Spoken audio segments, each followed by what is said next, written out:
Ele Toldot Noach, Noach Ish Tzadik Aya Bedorotav, Eta Elokim Italer Noach. Noach, Noach, Noach. Il y a écrit 3 fois Noach dans le premier pasouk. Heureux l'homme qui a 3 fois son nom dans le même verset. Et c'est pas moi qui le dis, c'est le Midrash. Le Midrash il dit Noach, il a 3 fois son nom parce que il était Noach, les Koulam, Noach avec Hachem, Noach avec les briottes, Noach Baolamazé, Noach Baolamaba. Comme ça, il ramène aussi les Mefarshim dans le Mikrot Gedolot.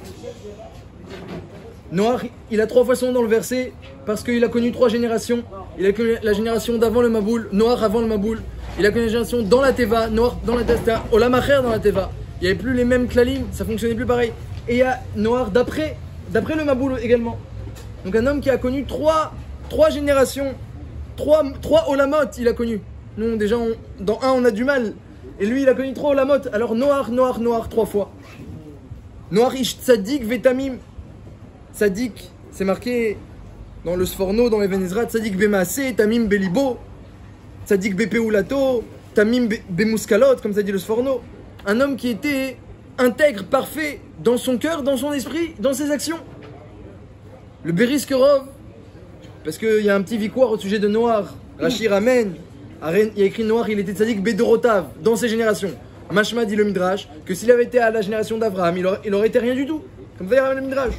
Ou alors il dit le Rashi qu'il était tzadik dans sa génération pour te dire que même dans sa génération de Rechaim il était tzadik. Kol Sheken, s'il est dans une génération où il y avait plus de tzadikim, qu'il aurait été tzadik. Alors comme il y a un petit victoire au sujet de Noach, à quel point il était tzadik, le Briskerov dit chez Tedou Lachem, il était tzadik Gamour Noir, Blishum Dofi, Blishum Chet. Comme ça dit Briskerov, Blishum Dofi, Blishum Chet.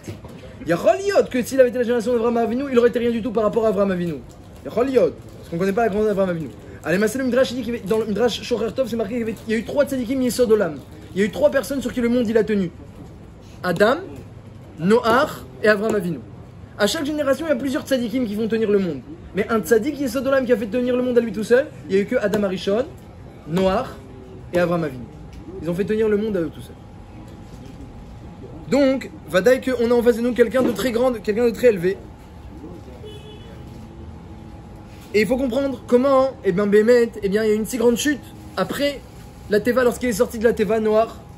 Akadosh Baruch Hu va escor Elokim et Noach. Il s'est rappelé de Noach dans la Teva. Hein.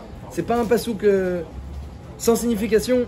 C'est très mashmaouti, va escor Elokim et Noach. On le dit dans la Amida de Rosh Hashanah, lorsqu'on est en train de faire monter nos souvenirs vers Hachem, les zichronot. De qui on va parler? Va escor Elokim et Noach. Hachem s'est rappelé de Noach et de toutes les chayot dans la Teva. Donc imaginez, ce sont des gens importants. C'est le Shoresh, c'est la cellule première du nouveau monde. Et en mentionnant le mérite du souvenir de Noach, eh bien, nous-mêmes, on espère qu'Hachem va se souvenir pour le bien à Rosh Hashanah. Donc c'est pas n'importe quoi ce souvenir. Et lorsqu'il est descendu Noach, alors là, une grande chute. Une grande chute. Vayachel Noach, à la fin de la paracha, vers la fin de la paracha, Vayachel Noach, il a commencé Noach, eh bien, à quoi? À planter une vigne. Il a commencé à planter une vigne. Lorsqu'il est descendu, et il a bu, et il s'est enivré. Vayachel Noach dans le chichi de la paracha, Isha Adama. Le Midrash il dit regarde, un homme qu'on appelait Tzadik Vetamim, on l'appelle Isha Adama, l'homme de la terre. Amaretz, un paysan, Isha Adama, alors qu'il était Tzadik Vetamim. Le Midrash il dit regarde, Moshe Rabbeinu c'est bidiouk l'inverse. Moshe Rabbeinu, quand il est venu voir les filles de Yitro pour les sauver, Ishmitzri, il ressemblait à un Égyptien, mais à la fin c'est devenu Ishelokim. Je te montre le Midrash que, eh bien, un homme il peut être très bas, mais si il va en grandissant, alors il est sur la bonne voie. Mais quelqu'un qui est très élevé mais il va en descendant, eh bien, peut-être que lorsqu'on voit quelqu'un qui est très bas mais qui est en train de grandir, il vaut mieux investir sur lui que sur celui qui est très élevé mais qui est en train de descendre. Hein, c'est la force de la dérivée, comme diraient les mathématiciens. Peut-être que dans le Rashi, il dit Bedorotav, il avait raison celui qui dit que dans une... Alors, Raphaël Keniski ramène au nom de Kama Mefarché Rashi dans Tahama Dekra, Shlita, il ramène qu'il n'y a aucune marloquette entre les deux Mefarshim. C'est Bemashmaout Dorshim, ils sont Cholkim. Dans la Gemara, on voit plusieurs fois la notion de Bemashmaout Dorshim pliqué. C'est pas une marloquette de fond, c'est une marloquette dans les mots. Est-ce que Dorotav, on vient t'informer qu'il aurait été encore plus tzaddik s'il y avait des tzaddikim, ou est-ce qu'on vient t'informer que par rapport à Avraham Avinu, il est Shum Davar?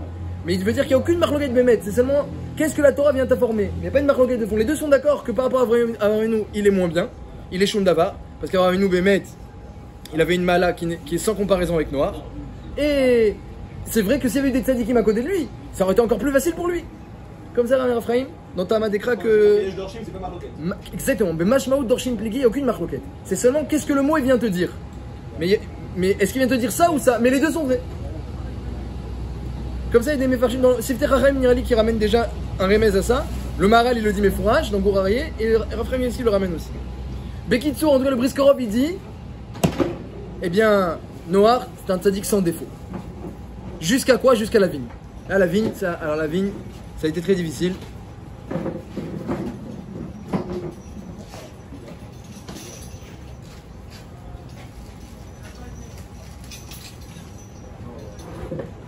Lorsque, eh bien, Noach a commencé, Vayachel, il a commencé à planter cette vigne, alors dit Rashi, Vayachel, il a commencé la jeune Choulin. Il s'est profané. Donc on voit qu'il y a une profanation de Noach. Il était Kadosh, et Noach, il est devenu Choulin, à cause de la vigne. Il a commencé, ça veut dire il est devenu Choulin. C'est le même mot, Atrala et Chol. Et on sait ce qui s'est passé, il s'est enivré, il s'est déshabillé, son fils l'a vu. Et quand même Midrashim, qu'est-ce qu'il a fait son fils? Jusqu'à que Shem et Yafet, eh bien, il le sauve de sa situation méprisante. Alors il faut comprendre comment on peut passer, comme elle dit la Gemara, mi igra rama les bira amikta. Comment on passe du haut, du summum, d'un toit, du plus grand binyan à un puits profond. Comment on tombe de haut comme ça? C'est assez brusque, c'est assez étonnant. Normalement tout se fait par étapes. La Gemara elle dit comment il marche le Yetzirah. Kachumanuto chez Yetzirah, il te dit fais un peu, fais ça, fais un peu plus de laisser aller. Un peu plus de Avera, il vient pas te dire fais la grosse Avera tout de suite. Un petit peu, et puis à la fin, tu t'es pas rendu compte au bout d'un mois, 2 mois, lui il a déjà en tête le projet de fin, et il arrive pas qu'il devait voter. Karumanoto chez Yetzirah. C'est ainsi le métier du Yetzirah, comme ça dit la Gemara. Alors c'est étonnant, là on voit que Noach, ça s'est pas passé comme ça du tout, c'était d'un coup. De Kadosh, il est devenu Choulin. De Ishilokim, devenu de Ish Tzadik, devenu Ishadama. Faut comprendre. À part ça, c'est marqué dans le Midrash qu'Akadosh Baruch Hu, c'est lui qui lui a présenté la vigne. Hein, c'est une vigne du Gan Eden. Arrête, tout a été détruit. Il fallait du temps pour planter maintenant des nouveaux fruits et légumes. Mais Hachem, il lui a laissé un plan de vigne du Gan Eden qui a donné des fruits très rapidement parce que c'était une vigne du Gan Eden. Donc Akadosh Baruch Hu, il est mazmin une vigne du Gan Eden. Et après, on lui tombe dessus. Faut comprendre aussi.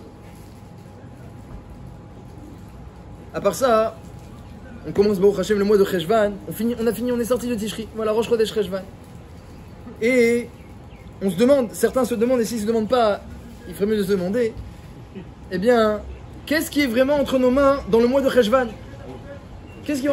À Rosh Hashanah, tu arrives, les livres sont ouverts dans le ciel, tout est patoire, tu peux tout changer, la parnassa, la brioute, l'année elle va être bonne, tu peux tout changer, rien n'est écrit.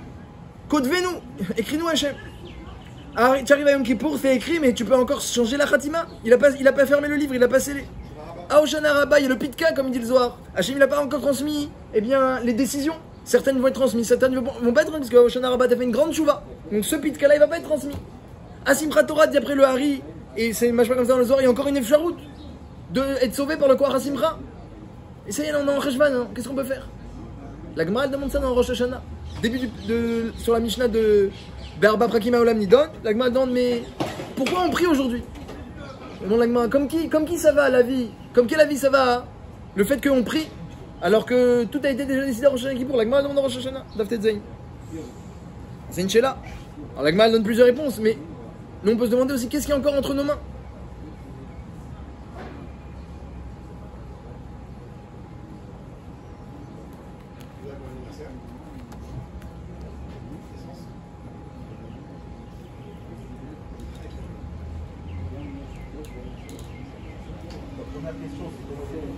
Donc les 3 questions qu'on a demandées, c'est Noach, comment il est tombé si bas? Pourquoi Hachem il a préparé une vigne devant lui du Gan Eden s'il voulait pas qu'il s'en occupe? Et enfin, eh bien, quand on arrive maintenant, on a fini Tishri, qu'on arrive en Cheshvan, on se pose des questions. Qu'est-ce qui est vraiment entre nos mains? Mar Cheshvan, il n'y a aucune fête en Cheshvan. Mar Cheshvan, c'est amer, comme on l'annonce. Alors on se demande qu'est-ce qu'il y a encore entre nos mains, qu'est-ce qu'on peut faire? Comme elle le demande la Gemara dans Rosh Hashanah.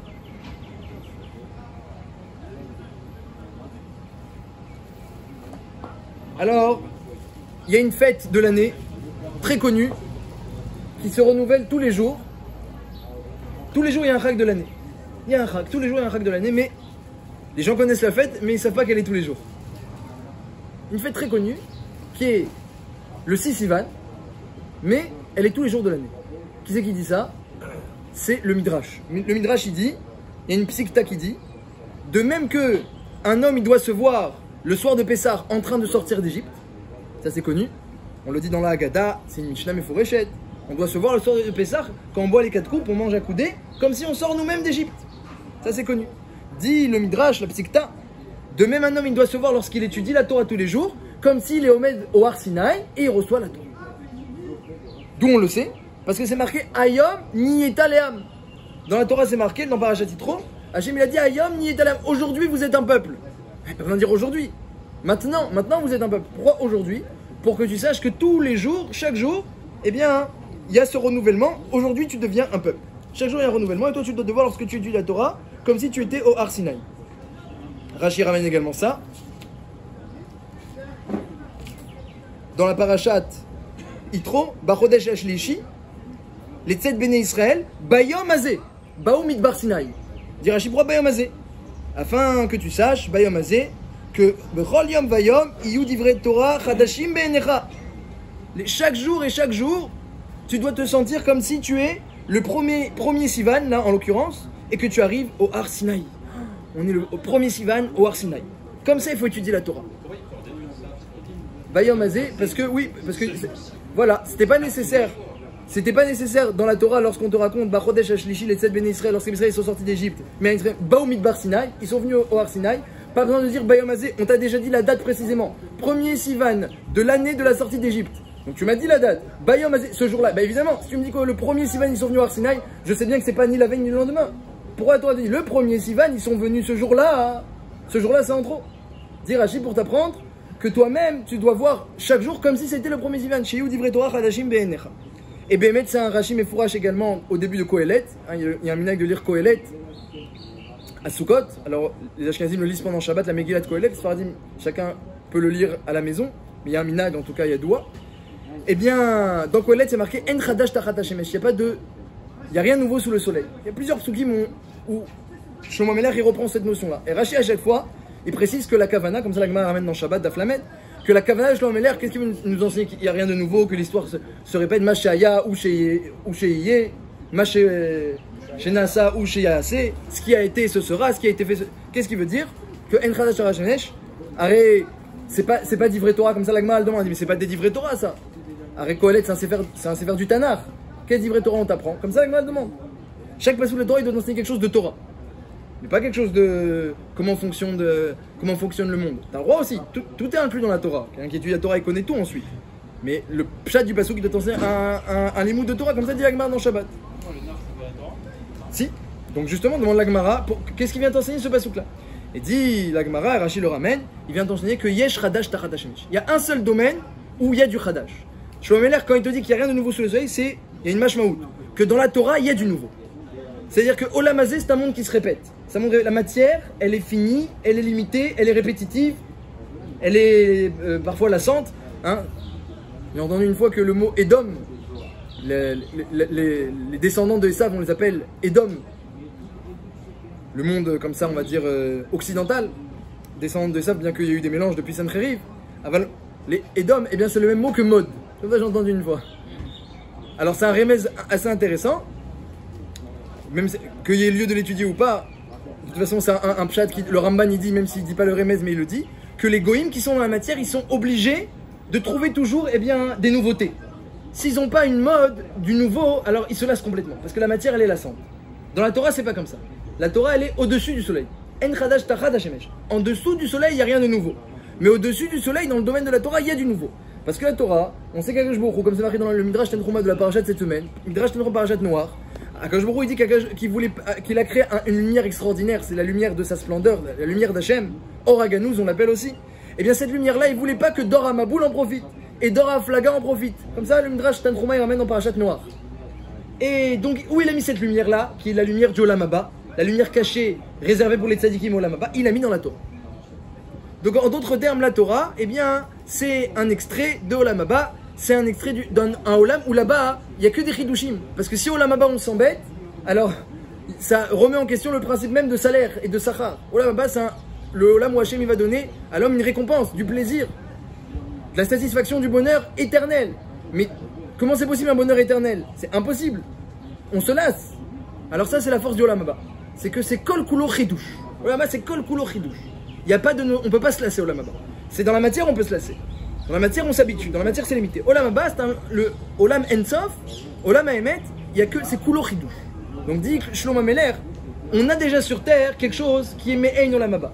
Lorsqu'un homme il étudie la Torah et il voit, il perçoit cette lumière-là, alors c'est kulo chidouche. C'est ce qu'on appelle les chidouché Torah. Le fait de comprendre un peu plus des nouveautés, des nouveaux éléments dans la Torah. Pas des nouveaux chas qui n'ont pas été dit au Har Sinaï. Des nouveaux pour nous. Des nouveaux éclaircissements.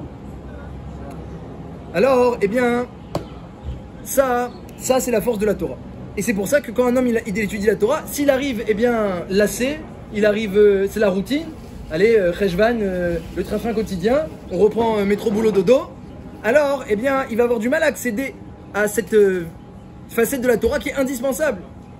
Alors la Torah, elle te dit, plusieurs fois, Sheyu divrei Torah, Chadashim Menecha. Comme si aujourd'hui tu étais au Har Sinaï. Comme si aujourd'hui tu étais devant la montagne. Bayom Azé, Ayom Azé Nietale Am. Plusieurs fois la Torah, elle répète Ayom. Peut-être 3 ou 4 fois dans Matan Torah, on voit Ayom. Des fois on voit Ayom. Aujourd'hui tu es un peuple. Donc un chidouche dans le fait que tu es un peuple. Aujourd'hui tu reçois la Torah. Aujourd'hui tu arrives au Har Sinaï. Préparation, on reçoit la Torah. Aujourd'hui aussi. Plusieurs fois on voit Ayom. Alors le Midrash il dit, parce que c'est pas seulement Yetziat Mitzrayim où il faut se voir sortir d'Égypte. C'est aussi Matan Torah où il faut se voir comme si on reçoit la Torah. C'est pour 2 raisons différentes. La sortie d'Égypte, on se voit comme si on sort pour être encore plus reconnaissant envers Hachem. L'Imoud Torah, c'est parce qu'il y a une notion dans la Torah de chidouche. Il faut que ce soit nouveau, il faut que ce soit passionnant, il faut que ce soit me'al Hashemesh. Une impression de Olam Haba. Si c'est pas comme ça, on n'est pas encore dans la Torah. Alors, on a le temps, doucement, étape après étape, mais qu'on sache au moins où on doit arriver. Comme ça, il dit le Midrash. Il y avait Bémet, plusieurs Sipurim, on voit cette notion-là. Il y avait une fois, à la Brit Mila de Elisha ben Abouya, qu'on appelle aussi Acher. Alors, ils se sont réunis, les Chachamim, pour faire kavod au papa de Elisha, qui faisait rentrer son fils dans la Brit Mila. Ils ont commencé à étudier la Torah, et il y a un feu qui est descendu au-dessus d'eux. Un feu est descendu. Il a demandé, le père du Avia Ben, c'est quoi ce feu? Ils sont en train d'étudier la Torah, comme au Har Sinaï. Donc le feu du Har Sinaï est descendu. Comme ça, on voit une fois Rabbi Abba, il étudie la Torah, il y a un feu qui est descendu. Il a dit, oulala, peut-être j'ai dit des bêtises. Il a cru que c'était un feu pour le punir, peut-être j'ai dit des bêtises. Non, t'as pas dit des bêtises, il lui a dit Rabbi Lévi. C'est que tu étudies comme au Har Sinaï. Donc il y a une notion comme ça, qu'un homme il étudie comme au Har Sinaï. Une fois, il y avait Ben Aza, il étudiait, il y a un feu qui est descendu au-dessus de lui. Alors Rabbi Akiva, il a vu, il a dit, mais dis-moi, tu étudies le Zohar là? Comme ça, il lui a dit, si très Merkava, tu étudies? Il dit, pas du tout, Tanakh. Mais alors quoi? Il dit, je cherche la source de chaque loi dans le Tanakh. Je prends les psukim de la Torah, des Nevim, des Ktuvim, je fais les Ksharim entre Torah, Nevim, Ktuvim, et je cherche la source de chaque loi comme ça. Et c'est pour ça que le feu il est descendu, parce que les divrei Torah ils étaient que mot Behar Sinaï. Donc il y a une notion comme ça, d'étudier la Torah comme au Har Sinaï. Et peut-être qu'on mérite que le feu il descende, comme elle dit la Gemara dans Souka, eh bien il y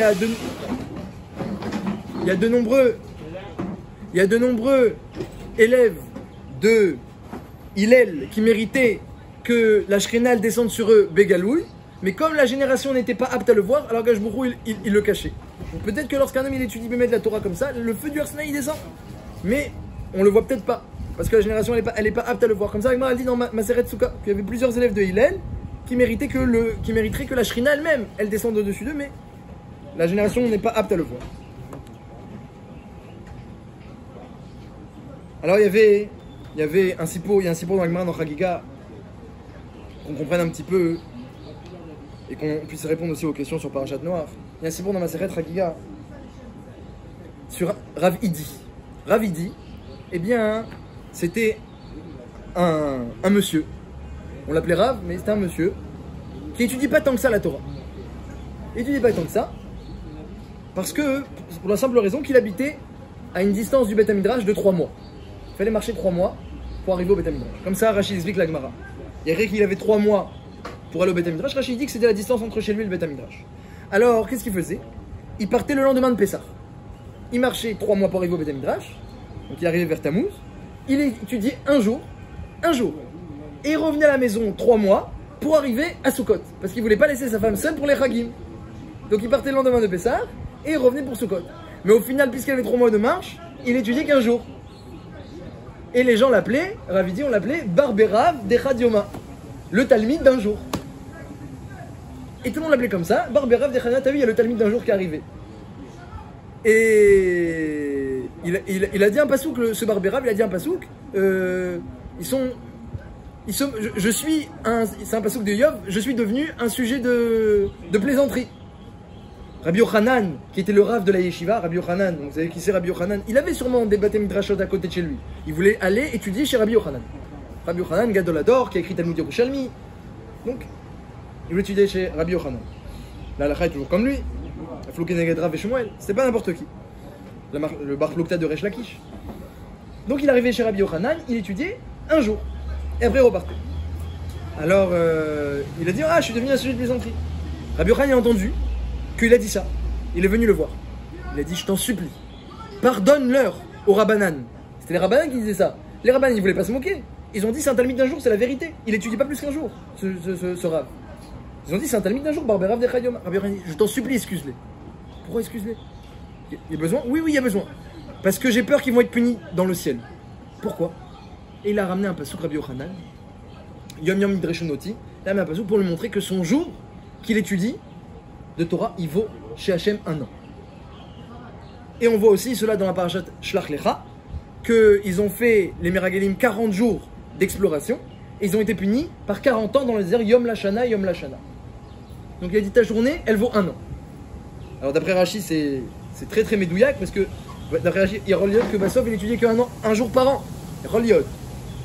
Rashi, il dit pas qu'est-ce qui se passait après quand il revenait à Sukkot, qu'est-ce qui se passait. Il dit pas Rashi qu'est-ce qui se passait après. Est-ce qu'il repartait encore pour étudier un deuxième jour ou pas? Ça Rashi ramène pas. Mais Roliot, mais on dit Roliot qui étudie qu'un jour par an. Chez Rabbi Yochanan en tout cas. Évidemment, il y a une mitzvah étudier un petit peu la Torah, un petit peu le jour, un petit peu la nuit. C'est évident et c'est certain qu'il étudiait un petit peu chaque jour, un petit peu chaque nuit. Mais sa journée d'étude, c'était, eh bien, en Tammuz chez Rabbi Yochanan, un jour par an. Toujours la même journée. Hein, on l'attendait. Tout le monde l'attendait ce jour-là. Il a dit excuse-les, excuse-les. Pourtant, mais il n'y a rien à excuser. Je suis bien un talmid d'un jour. C'est rigolo, mais c'est ça le cas. Je suis un talmid d'un jour. Et tu sais pas combien elle vaut ta journée. Tu sais pas combien elle vaut. Donc excuse-les.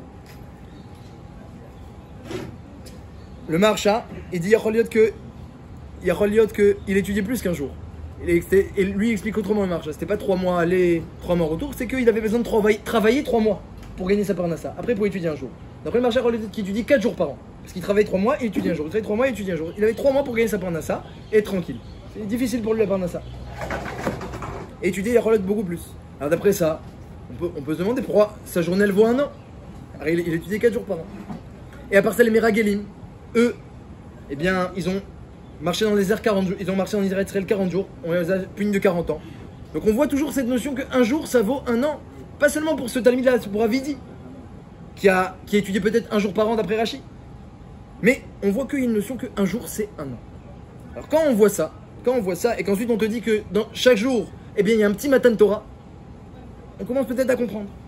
Un jour, il a une force d'1 an. Alors, je comprends qu'il y a un petit Matan Torah dans une année, il y a un Matan Torah dans une journée aussi. Et chaque jour, tu te rappelles de la sortie d'Égypte? Ben évidemment, il y a une mitzvah et souvenir de la sortie d'Égypte tous les jours. Donc il y a un petit Pessar dans ta journée. Et il y a un peu de Matan Torah. Et chaque jour, tu fais la tefila, tu es en face de la Shrina, donc il y a un petit Sukkot.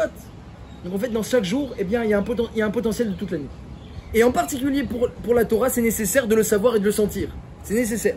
Parce que la Torah, elle demande des chidushim, elle demande du nouveau. Elle demande qu'on soit me'al hashemesh, au-dessus de ce monde qui se répète. Dans un monde où tout est chidush, tout est chidush. Ça, c'est nécessaire pour l'étude de la Torah. Et comme ça, eh bien, la Torah peut être étudiée comme au Har Sinaï. C'est comme ça qu'elle doit être étudiée. Donc on a demandé, lorsqu'on est en Cheshvan et qu'on a fini les fêtes, qu'est-ce qu'on peut faire? Est-ce qu'on peut prier? Est-ce qu'on peut changer le sort? Est-ce qu'Hachem n'a pas déjà tout décidé pour nous au niveau matériel comme au niveau spirituel? Comme ça, la Gemara elle demande de Rosh Hashanah. Et la Gemara, qu'est-ce qu'elle répond? Elle dit Yachol Yot, que, eh bien, ça va comme Rabbi aussi. La Gemara amène plusieurs avis. Qu'il y a un jugement chaque année, c'est vrai, mais il y a un jugement tous les jours également. Il y a un jugement également tous les jours. La Gemara ramène un pasouk de Rosh Hashanah que Hachem Bechol Yom Tifronenu, à chaque jour et à chaque instant, il est Bochen Otanu. Tifkedenu, Bechol Yom Tifkedenu, Bechol Rega Tifronenu. Il y a un jugement chaque jour. C'est-à-dire en d'autres termes, et c'est ce que l'a dit la Gemara, quelqu'un qui n'était pas méritant en Rosh Hashanah et il fait tchouva après. alors cette tchouva elle va servir à rien. Comme ça, Gemara demande. Elle dit si. Parce qu'il n'était pas méritant Rosh Hashanah, alors Hachem il a décidé qu'il y aura la moitié ou le tiers des pluies. Pour donner un exemple. La moitié, le tiers des pluies il y aura. La moitié, le tiers de Parnassa. Alors il a fait tchouva maintenant. Alors Hachem dit ah, t'as fait tchouva, alors regarde. J'ai décidé la quantité de Parnassa ou de pluie par exemple, pour donner l'exemple de la Gemara. Mais j'ai pas dit quand elle va tomber et à quelle mesure elle va tomber. Donc je vais envoyer le tiers de pluie que j'ai fixé à Rosh Hashanah, parce que t'étais pas méritant, au bon endroit, au bon moment, avec la bonne intensité, qui va donner la meilleure hashpa à la terre. Gishme bracha. Donc tu auras un tiers de pluie parce que ça a été décidé, mais tu auras la bracha. Et l'autre, il a mérité à Rosh Hashanah une grande pluie parce qu'il était tzaddik. Mais après, il a planté une vigne. Façon de parler. Il est tombé. Alors Hachem s'est dit, la pluie, je vais l'envoyer regrouper. Elle va inonder le terrain. Elle va tomber, elle va te déranger. Ce sera pas Gishme bracha. Donc, en réalité, c'est vrai qu'à Rosh Hashanah, tout est décidé. À la racine, c'est le Rosh Hashanah. C'est la racine de l'année. Mais ensuite, comment chaque jour, la racine, elle va se développer, ça dépend encore de toi. Chaque jour, il y a un jugement. Comme ça, Gemara répond. Donc tu peux encore prier. Parce que chaque jour, le déroulement de ce qui a été décidé, il est entre tes mains. C'est la force de chaque jour. Chaque jour, il a ce potentiel d'influer tellement que la facette du jugement de Rosh Hashanah peut encore changer. Et donc, le jour, il prend une dimension de année. Le jour, il prend une dimension de année. Il y a un souvenir de la sortie d'Égypte. Tu étudies comme si tu étais à Matan Torah et tu peux changer le décret de Rosh Hashanah. Le jour, il a une dimension d'année. Pardon. Ça veut dire que c'est la racine. Ça veut dire que dès lors où je continue d'élever mon niveau, ça va changer le sachar sur cette année ou sur l'année d'après. C'est N+1 ou c'est... Ça change tout de suite. Ça change tout de suite. Ce qu'on fait, nos actions tous les jours, et en particulier le début de la journée, lorsque tu te lèves le matin, à la racine de la journée, parce que si Rosh Hashanah c'est important, c'est tellement important, parce que c'est la racine de l'année, évidemment que le matin, la racine de la journée elle est importante. Le Yavetz il disait que si il n'a pas réussi cette fila le matin, il se demande comment il va réussir sa journée d'études. Si j'ai pas bien réussi ma fila, je me demande comment je vais faire. Le Netiv, une fois, il a pas donné shiur, alors qu'il devait donner shiur. Il a dit parce qu'aujourd'hui j'ai pas pleuré dans Avat Olam.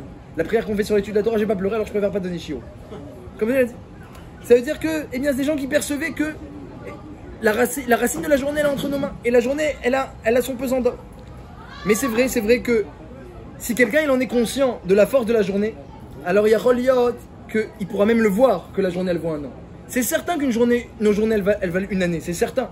C'est évident aux yeux d'Hachem, qui est Netzar, il voit l'impact d'une journée, il le voit même sur plus qu'un an. L'impact d'une journée, il voit les conséquences à l'infini. Sur nos enfants et nos petits-enfants, même les conséquences d'une journée. Mais lorsqu'un homme il en est conscient, alors peut-être qu'il pourra avoir le mérite de le voir. Comme par exemple les Meragelim. Ils ont visité Israël 40 jours. En 40 jours, qu'est-ce que tu peux visiter en 40 jours? C'est une visite légère, tu peux pas savoir tout ce qui se passe dans tout le pays en Eretz Israël. Ils ont même une Kfitsat Aderer. C'est ça que je te dis? En plus à pied. C'est très limité 40 jours. Alors ils ont une Kfitsat Aderer, ils ont vu plus ou moins, en gros, ils ont raconté, voilà, alors au Negev on est parti, c'était comme ça. De ce côté-là, il y avait les Amalek. Il y avait les Anakim, les géants de cet autre côté. Ils ont raconté un petit peu qu'est-ce qu'on veut au sud, au nord, à l'ouest, etc. sur la frontière. Les villes Betsurot qui étaient entourées de murailles. Mais c'était très léger. Et qu'est-ce qu'ils ont dit à Bnei Israël? Alors c'est fini, on peut plus rentrer en Eretz Israël. C'est fini. Pourquoi c'est fini? Quoi? Ils ont vu Israël 40 jours et c'est fini? Oui, parce qu'ils ont dit que là-bas c'est comme ci, là-bas c'est comme ça. Chaque jour, ils ont fait une synthèse de ce qu'ils ont eu dans la journée. Les Bnei Israël ils ont dit, si c'est comme ça, c'est fini. On ne peut pas rentrer. Donc ils ont donné de l'importance à chaque jour des Meragelim pour fixer leur avenir. L'avenir du clan Israël. L'avenir de toute la génération. On ne peut pas rentrer l'avenir de la génération sur 40 jours. Hachem a dit, mais si 40 jours pour vous c'est 40 ans, c'est ce qui va se passer. Si vous donnez autant d'importance à un jour d'exploration, alors que moi j'ai dit que la Terre elle est bonne, vous allez voir que vous avez raison. Eh bien vous n'allez pas rentrer et 40 jours ça va devenir 40 ans. Lorsqu'un homme il donne de l'importance à la journée du côté négatif comme du côté positif.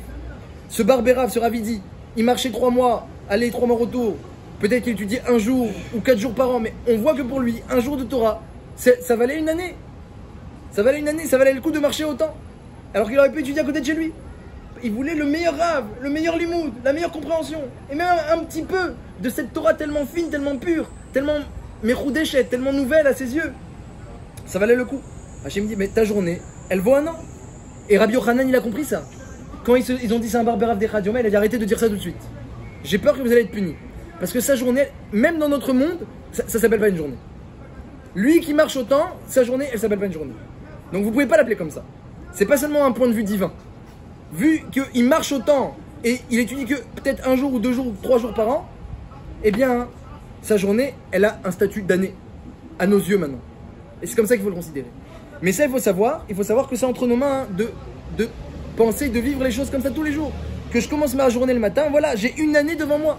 Et qu'est-ce que je vais faire dans cette année-là? On peut se demander. Et combien je dois prier le matin? À la racine de la journée. Parce que c'est comme le Rosh Hashanah, le matin.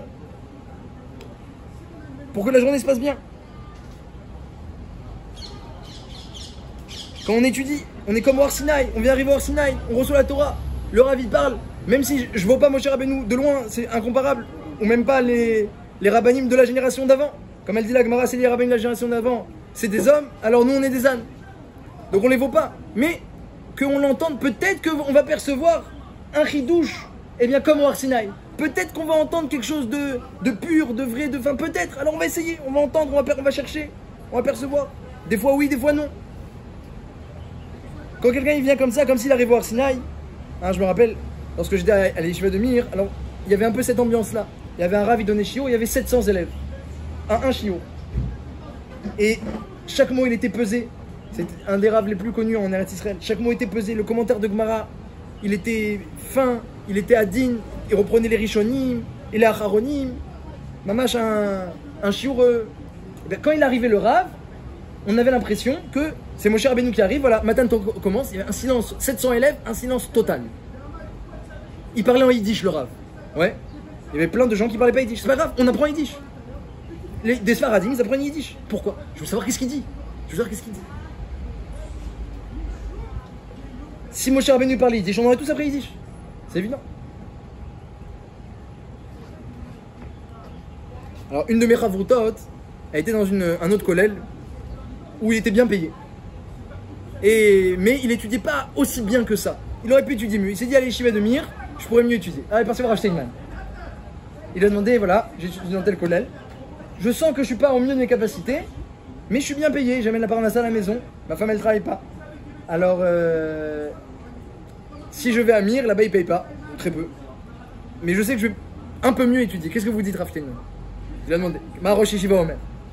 Ah, il lui a dit, si tu vas à Mir, il lui a dit, tu auras des pommes de terre? Il a dit oui.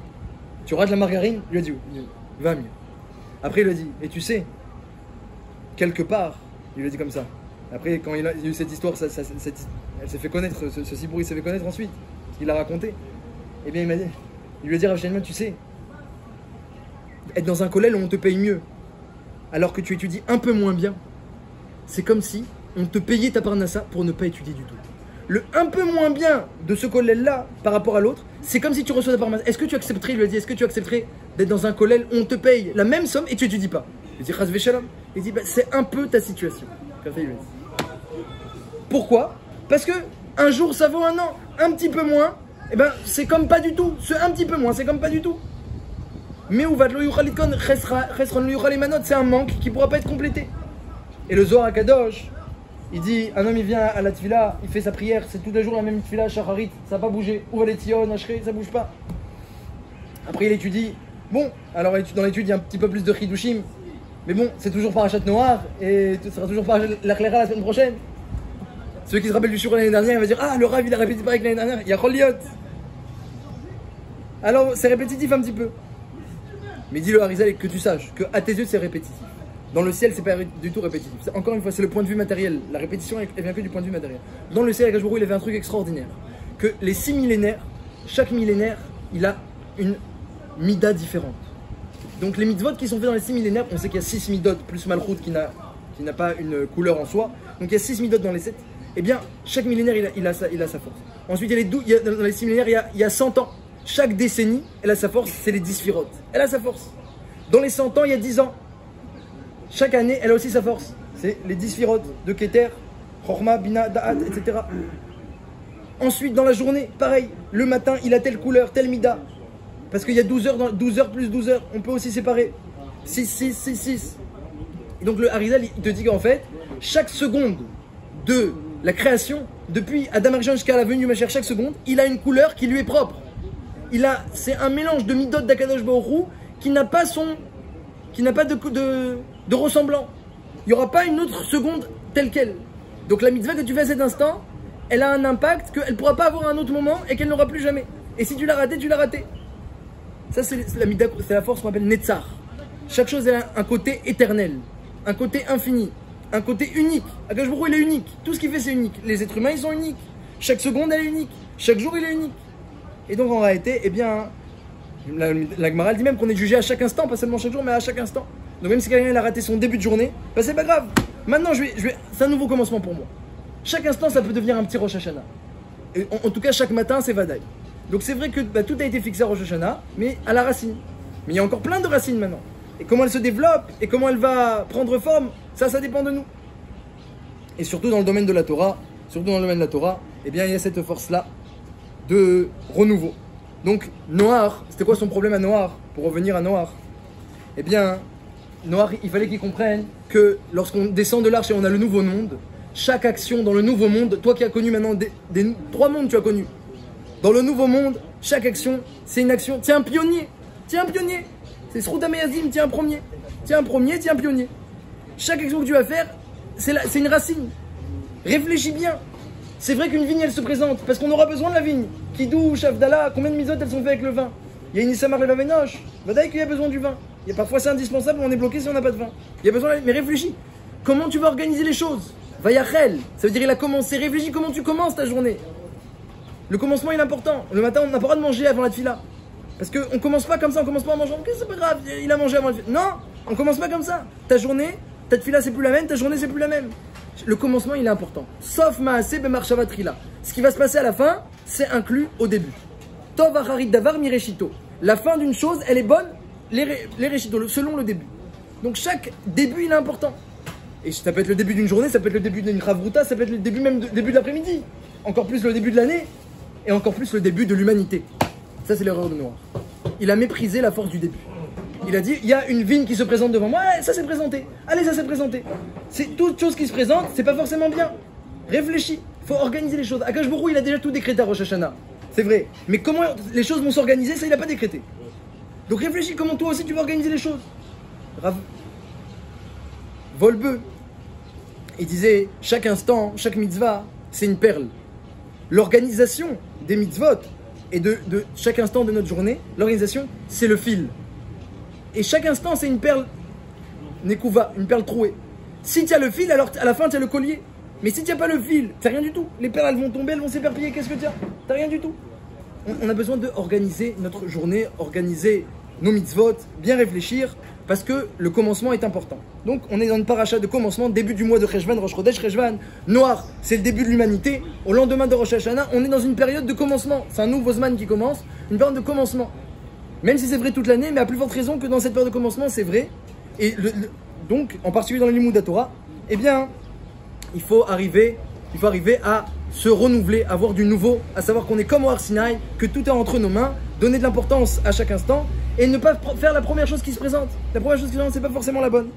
Et Akadosh Baruch Hu, il a présenté la vigne justement, pour lui montrer cela.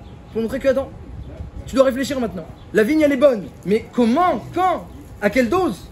Ça, c'est, je te laisse entre les mains de le voir, de le choisir. C'est ça qui manquait à Noach. C'est cette organisation du commencement.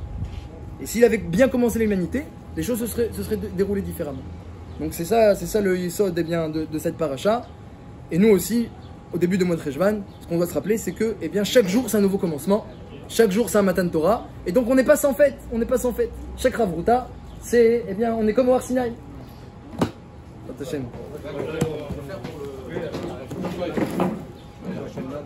Shmuel Ben Zara.